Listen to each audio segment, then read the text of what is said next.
subscribe to Plunder.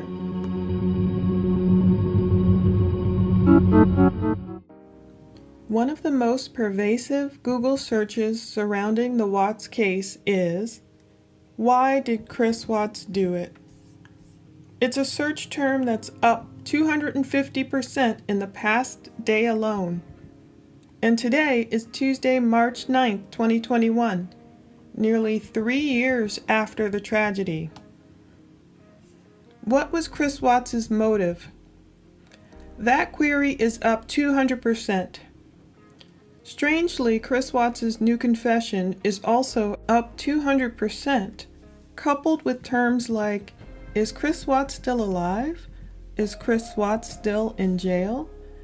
Those join other searches from curious Googlers, such as those seeking updates about Chris Watts' girlfriend, mistress, or what exactly happened with his wife. But it's hard to know which new confession Googlers are searching for with that query. Obviously, it's not the first set of lies spewed by Watts on August 15, 2018, when he told his dad, Ronnie Watts, that Shanann harmed the girls. Perhaps the new Netflix crowd is searching for Watts' new February 2019 confession, wherein he took responsibility for everything. As for anything newer than that, we will have to wait until the official government page titled "The People of the State of Colorado versus Christopher Lee Watts" lets us know if updated 35C filings in 2021, if they ever happen, bring any new confessions out of Watts' mind that conflict with his previous confessions. In the meantime, let's examine why didn't Chris Watts just get a divorce like everyone asks. Watts and his ex-girlfriend Nikki have directly exposed, through their interviews and letters and cards, why a divorce wasn't necessarily desirable, whereas a normal, non-evil person would have opted for the pain of splitting up a family instead of disposing of one. Chris Watts has let us know why he chose the latter. Just get a divorce. That's what most people would do. But Chris Watts' cards and conversations, Nichol Kessinger's texts, and other statements tell us why a divorce wasn't an option, at least in Chris Watts' twisted mind. Let's look at Chris Watts' cards to Nikki, his mistress, wherein he tells her, "Don't worry, we'll have plenty of firsts together." On July 3rd, 2018, Chris celebrated Nikki's 30th birthday with her by spending the night at her place. He gave her a birthday card. At some point later, by July 30th, 2018 or so, when Chris Watts was headed back east to join his wife and kids, he began to assure Nikki that they'd have plenty of firsts together. What happened from July 4th to July 30th or so to cause Nikki's fears about being second fiddle to Shanann to grow? Let's look.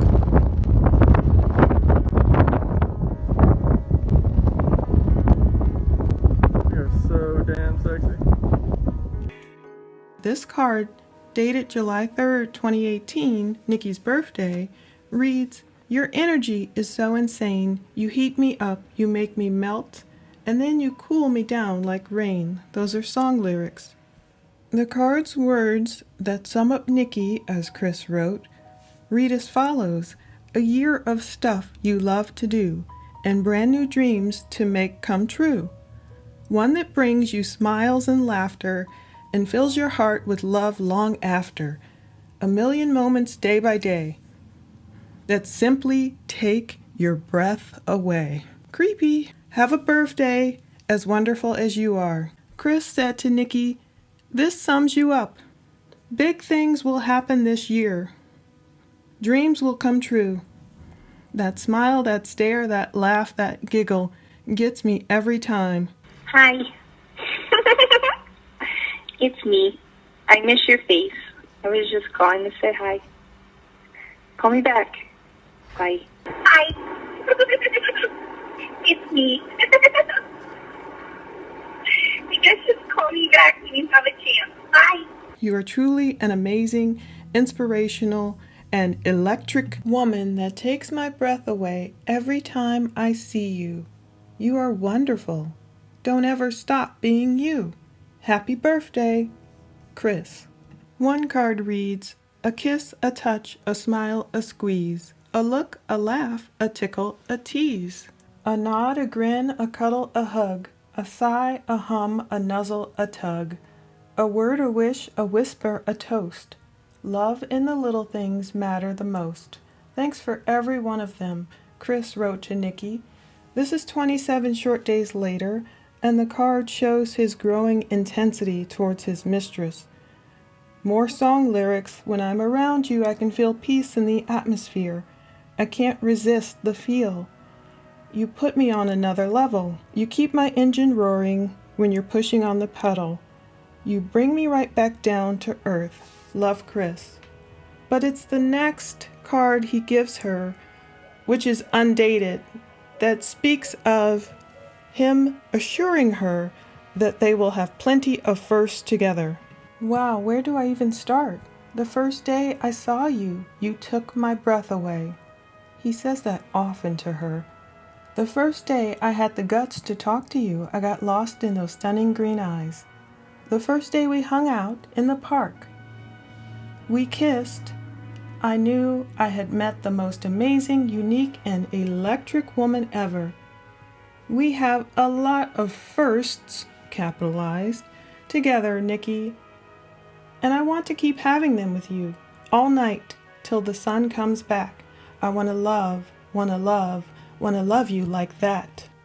Chris Watts explained the precipitous events of July between Nikki, himself, and Shanann, and why Nikki started to fear that she would always be second fiddle to Shanann.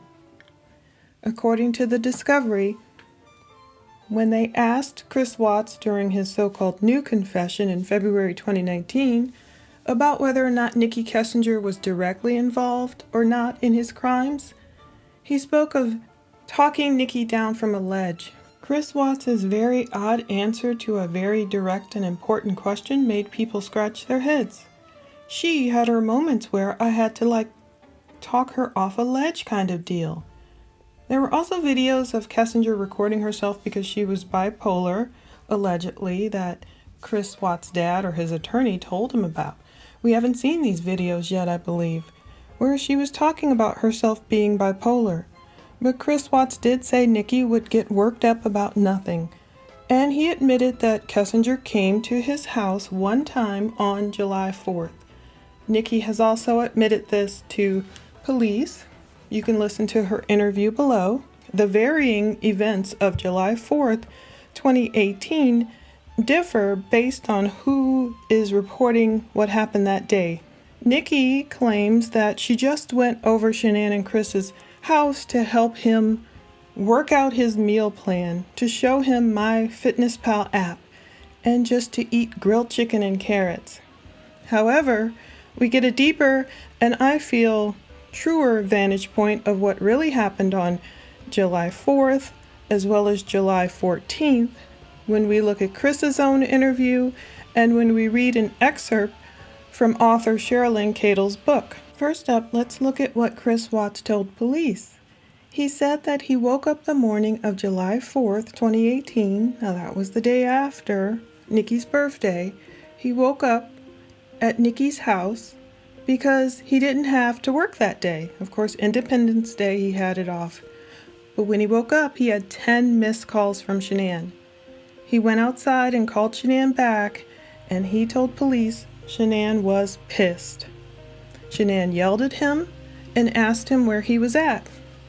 He told Shanann he was sleeping, and Shanann told him she didn't know where he was at, and she hung up on him. According to Chris, initially, Nikki kind of took it all in stride. He claimed to police that he went back inside and told Kessinger he has to go home in case Shanann was going to call him back. Now, when you listen to his audio, it sounds like Nikki was fine with it. He did explain how Nikki was taking a shower, and she just said, okay. However, he did admit that Nikki was kind of pissed as well.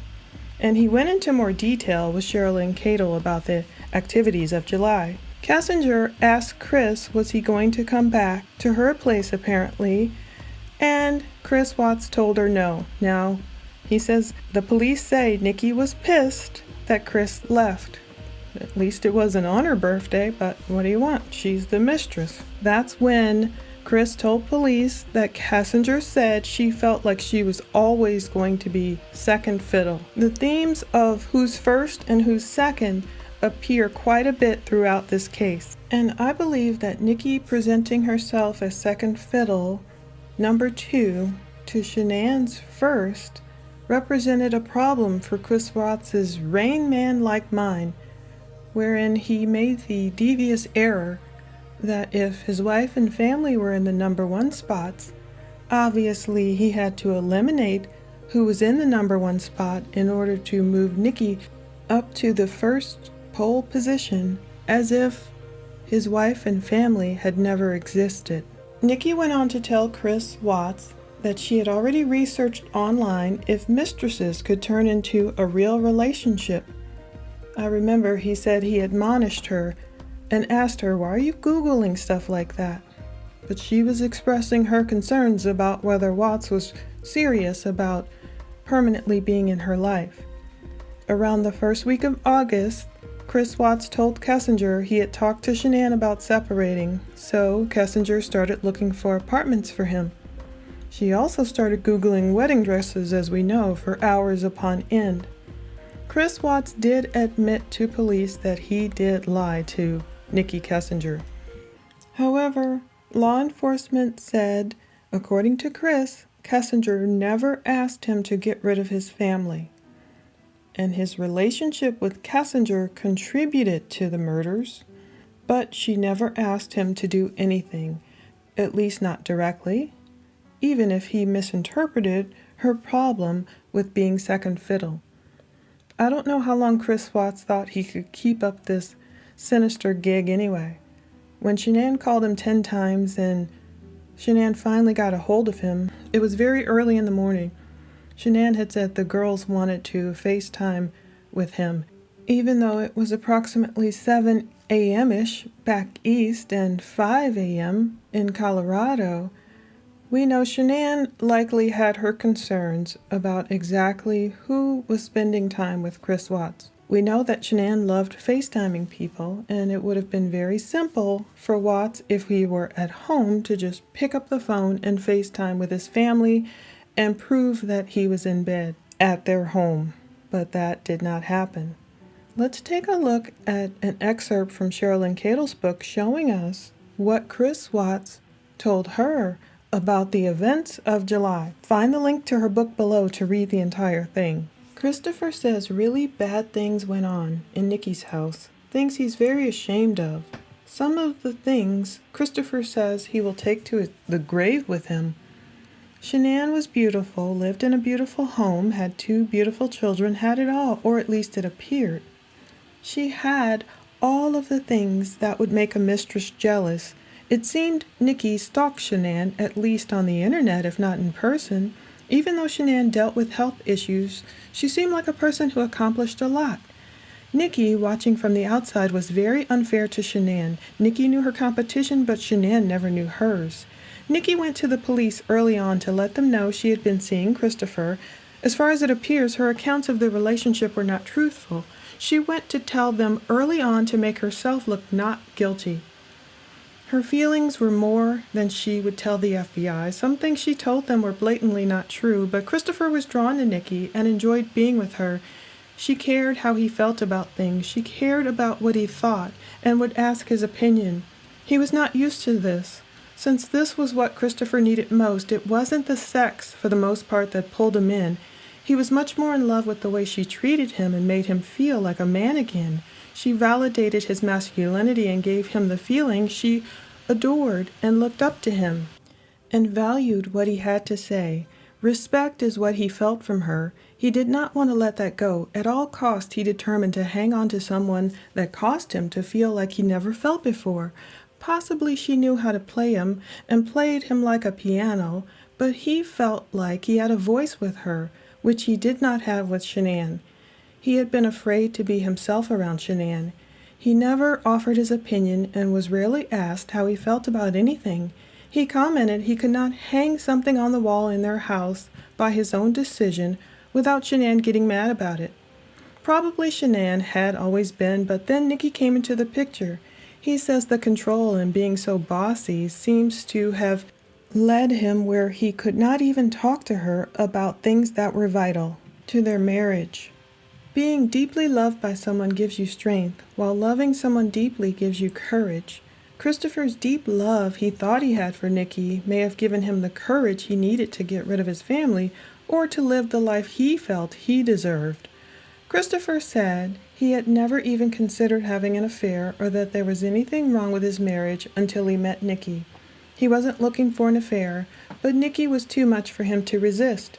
They felt a common bond, and he chose the wrong path. Nicky was playing a dangerous game, and it seemed she pulled out every stop to seduce and intoxicate him. Christopher spent almost all of his time with Nicky the month of July. He practically lived at her house and had almost no time to think about what he was doing. When he was with her, he did not even think about his family, as though he did not have one. When he did think about them, he felt very guilty. Nicky knew this, and it is the reason Christopher, in his words, had to talk her down off the ledge more than once. She became the injured party in her eyes instead of seeing it for what it was. She then tried pulling the last punch by telling him she wanted to give him a son. She knew she could get Christopher to feel bad for her by telling him they didn't have any firsts together. She's trying to steal someone else's husband, and she is sad she doesn't have any firsts with him? She shared his first affair with him, but that wasn't enough. Did she think Shanann was ruining her life? Christopher feels this is when the idea to take the lives of his family began. He didn't want to, but he knew it was going to happen. He did nothing to fight those feelings. Nicky had a group of friends he says were involved in some very dark things. He can pinpoint a time that he could feel himself getting darker on the inside. On July 14th, Christopher and Nicky were headed home from the Shelby Museum and decided to stop at his house before getting something to eat. There, Nicky played with Dieter, the family dog, who led her upstairs. This time she could see what things were like in their life and all the pictures of Bella, Celeste, and Shanann. She came downstairs with the most frozen, dazed, confused look on her face.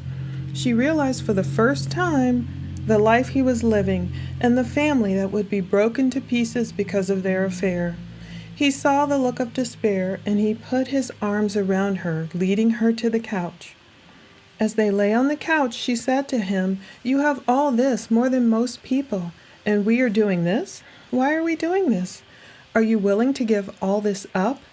Is your relationship with your wife that bad?" He told her that he and Shanann had drifted apart and they didn't talk anymore. He was not even sure in his own head that he believed that fully, yet he could see the deficit in their relationship. He then told her that before he started seeing her, he and Shanann had actually decided to have a baby. More signs that he was having second thoughts. She freaked completely out, started yelling, "What the F are you doing with me then?" He saw something in her he had not seen before that made him take notice. "Your relationship couldn't be that bad if you and Shanann were trying to conceive." Even though he tried to get her to stay and talk with him, she left the house and went out to her truck and sat there for 30 minutes texting him. Whatever he said to her as he was texting back to her worked. In his words, he talked her off the cliff. She wanted him to make her feel better and to come after her, but he didn't.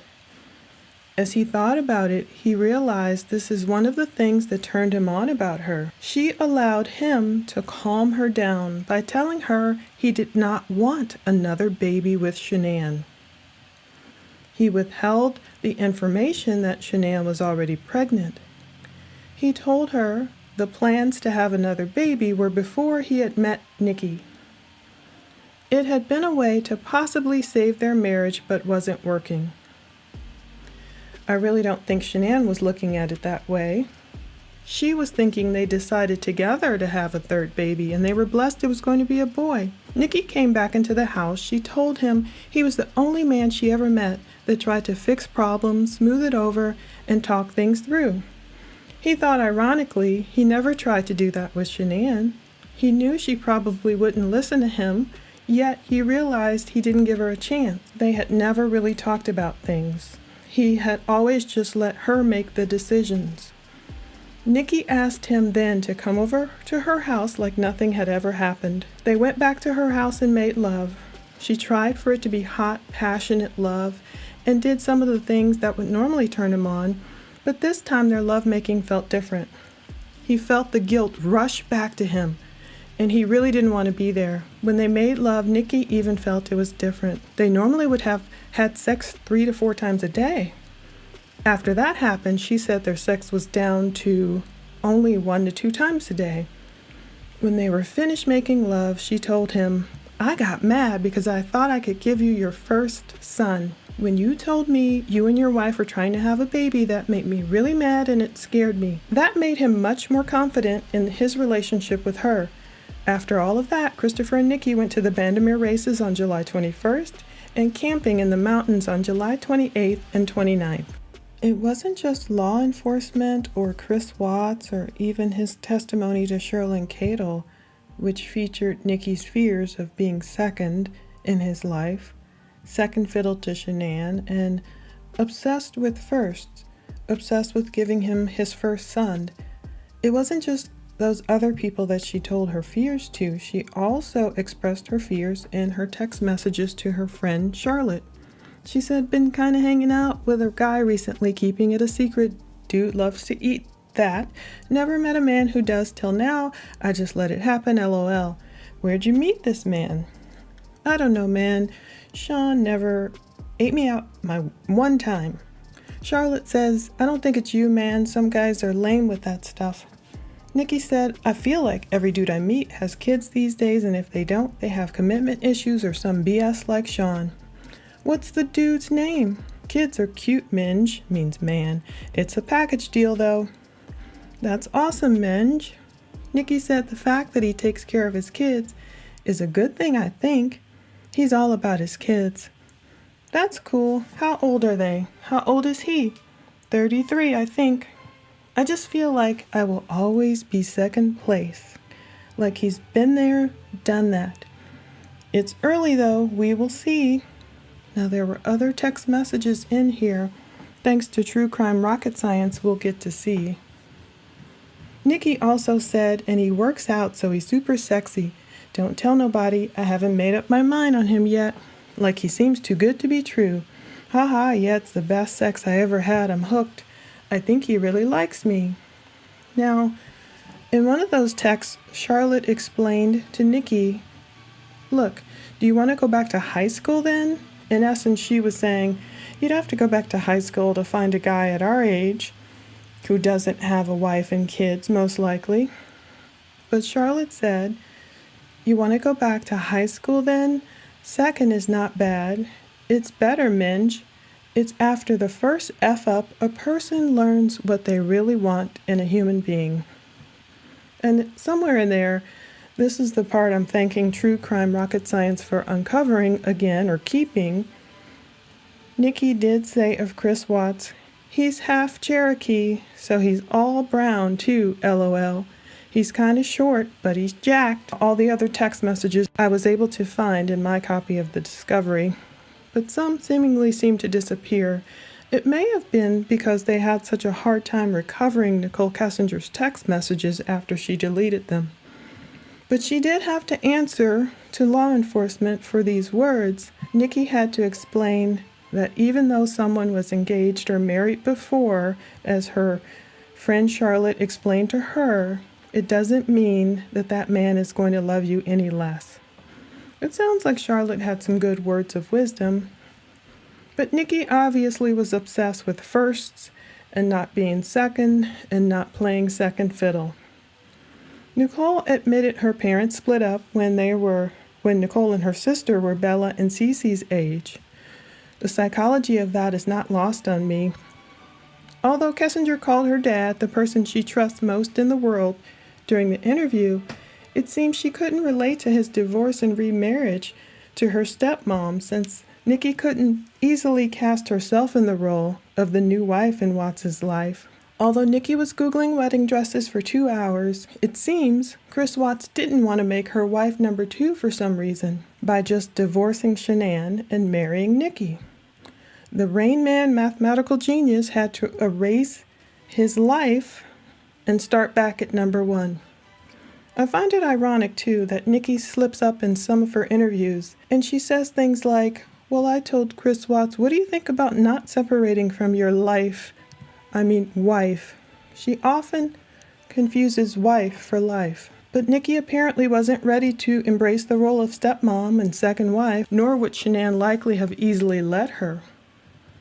Chris himself admitted to lying to Nikki, and he obviously liked comforting her instead of telling her the truth. He wouldn't stand up and say, look, Nikki, these are my kids, and this is my soon-to-be ex-wife, and that's how it is. Instead, he took on the role of reassuring Nikki that he would have plenty of firsts with her.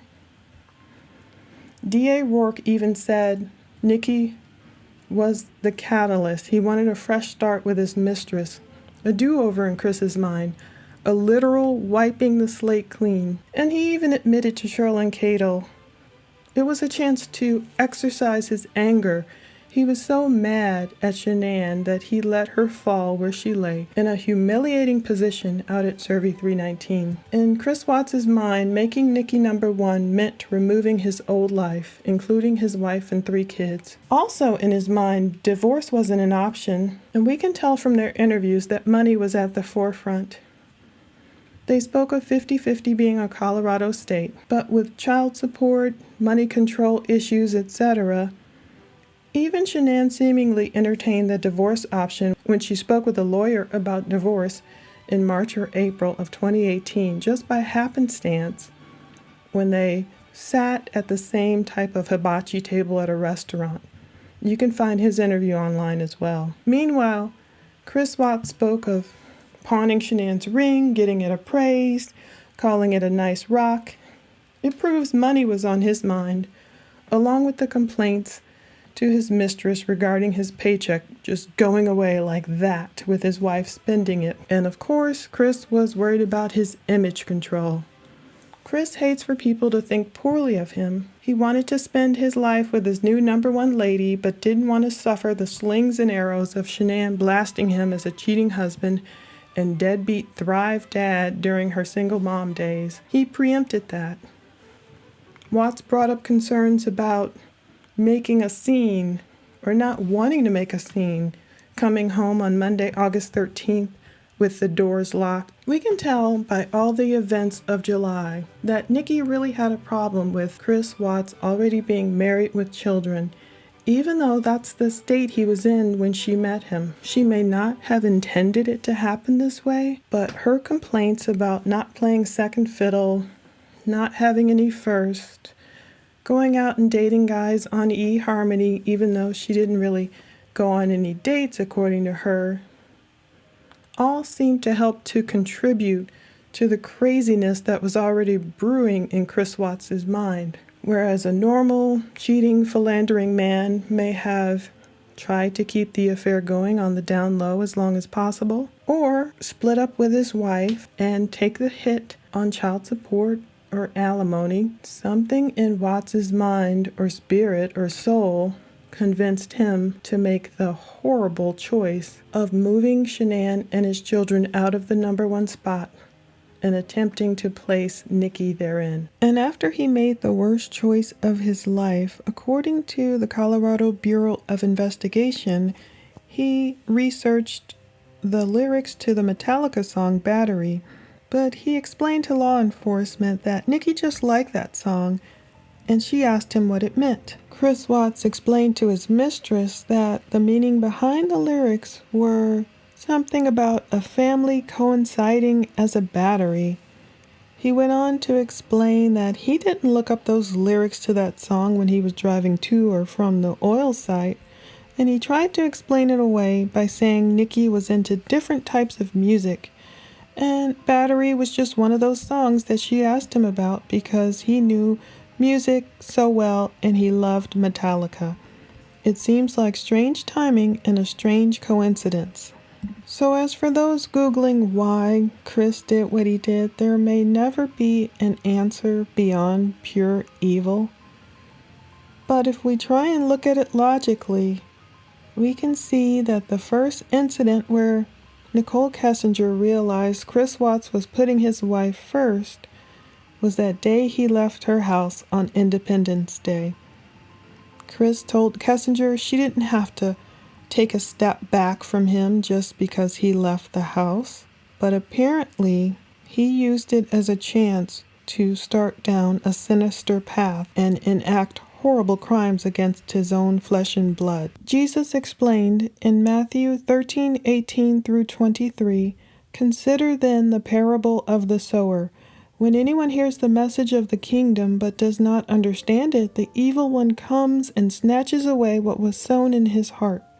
This is the seed sown along the path. The seed sown on rocky ground is the one who hears the word and at once receives it with joy.